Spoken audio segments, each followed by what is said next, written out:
नमस्कार, मैं हूं रवि प्रताप सिंह। जीवन मृत्यु के इस एपिसोड में हम बात करेंगे बॉलीवुड के ऐसे हास्य जादूगर की जो हमेशा अपनी एक्टिंग से लोगों को हंसाते गुदगुदाते रहे। जी हाँ, मैं बात कर रहा हूं गोवर्धन असरानी की। 20 अक्टूबर को यानी दिवाली के दिन इस दिग्गज एक्टर का निधन हो गया। काफी दिनों से इनकी तबीयत खराब चल रही थी।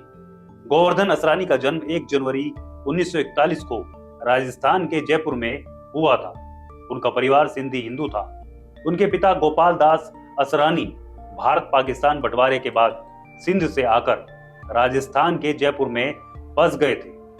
इन्होंने जयपुर में एक कालीन की दुकान खोली थी। बचपन से ही असरानी को अपने पिता के व्यवसाय में कोई रुचि नहीं थी। उनके मन में थिएटर, अभिनय और पर्दे पर उतरने का सपना पनप रहा था। उन्होंने जयपुर के जेवियर्स स्कूल से मैट्रिकुलेशन की और बाद में राजस्थान कॉलेज से ग्रेजुएशन किया।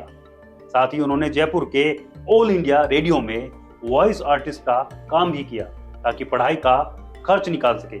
यहीं से कहानी शुरू होती है एक ऐसे युवक की जिसके सपने बड़े थे लेकिन साधन छोटे। 1962 में असरानी अपने सपने को पूरा करने के लिए मुंबई आ गए, लेकिन यहाँ पहुंचने से पहले उन्होंने अभिनय को समझने का निर्णय लिया।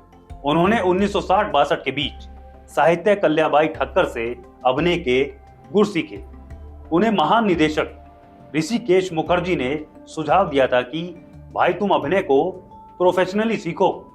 इसके बाद असरानी ने 1964 में पुणे स्थित film and television institute of India में दाखिला ले लिया और 1966 तक उन्होंने एक्टिंग की पढ़ाई की। यह वह मोड़ था जहां सपना अनुभव में बदलने लगा। प्रोफेशनल ट्रेनिंग, फिल्मों से जुड़े लोगों से जान पहचान और अपनी कला को निखारने का काम शुरू हो गया। 1967 में इन्होंने हिंदी फिल्म हरे कांच की चूड़ियों में विश्वजीत के दोस्त की भूमिका से डेब्यू किया। वे उस समय गुजराती फिल्मों में भी काम कर रहे थे। 1967 से 69 में उन्होंने कुछ गुजराती फिल्मों में एक्टिंग भी की, लेकिन वो बड़े ब्रेक नहीं थे। इसके अलावा हिंदी फिल्मों में भी उन्हें कोई बड़ी भूमिका या रोल नहीं मिल रहा था। उनके सामने अपनी पहचान बनाने की बड़ी चुनौती थी, लेकिन उन्होंने हार नहीं मानी। 1971-72 के दौरान इनके फिल्मी करियर का ग्राफ चढ़ने लगा। डायरेक्टर इन्हें अहम रोल देने लगे। 1972 में राजेश खन्ना की फिल्म बावर्ची आई थी। इस फिल्म की शूटिंग के दौरान राजेश खन्ना से असरानी की जान पहचान हो गई। इसके बाद राजेश खन्ना ने असरानी के साथ करीब 25 फिल्मों में काम किया। इस तरह 1970 से 89 तक इन्होंने करीब 100 फिल्मों में काम किया। तुझे नहीं मालूम तूने बेटा नहीं अलादीन का चिराग पैदा किया। असरानी की हास्य भूमिकाएं, हीरो का दोस्त वाला किरदार दर्शकों को खूब भाया, लेकिन शोले फिल्म में एक छोटे से रोल ने उन्हें प्रसिद्धि के ऊंचे पायदान पर बिठा दिया। यह रोल था एक जेलर का, जिसका मशहूर डायलॉग हम अंग्रेजों के जमाने के जेलर हैं आज भी लोगों की जुबान पर आ जाता है। यही मोड़ था जिसने असरानी को आम से खास बना दिया। 1970-80 के दशक में उन्होंने हिंदी फिल्मों के साथ साथ गुजराती फिल्मों में लीड रोल किया। उदाहरण के लिए 1974 में आई गुजराती फिल्म अहमदाबाद नो रिक्शा वालों में इन्होंने मुख्य भूमिका निभाई। 1974 में ही इन्होंने फिल्म निर्देशन की भी शुरुआत की। जैसे गुजराती फिल्म बनाना, उनकी हास्य शैली, चेहरे की मिमिक्री, संवाद की टाइमिंग सब कमाल थे। लेकिन 80-90 के दशक में जैसे जैसे एक्शन फिल्मों का क्रेज बढ़ा, कॉमेडियन का किरदार थोड़ा पीछे रह गया।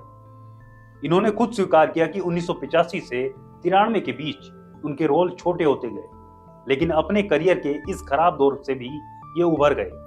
2000 के दशक में इन्होंने फिर से सक्रिय होकर फिल्मों में काम जारी रखा, जैसे हेरा फेरी आदि। अगर इनके व्यक्तिगत जीवन की बात करें तो इन्होंने अभिनेत्री मंजू बंसल से विवाह किया। उनके जीवन साथी के रूप में मंजू ने भी फिल्मों में काम किया।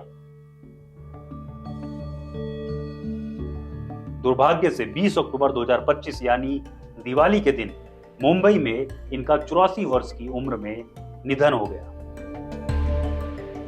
अगर आप हमारे YouTube चैनल पर नए हैं तो इसे लाइक, सब्सक्राइब और शेयर करना मत भूलिएगा साथ ही बेल आइकन को भी दबाएं ताकि आपको हमारी नई वीडियो की नोटिफिकेशन मिलती रहे। अगर आप ये वीडियो फेसबुक पर देख रहे हैं तो लाइक जरूर करें और ज्यादा से ज्यादा संख्या में शेयर करें।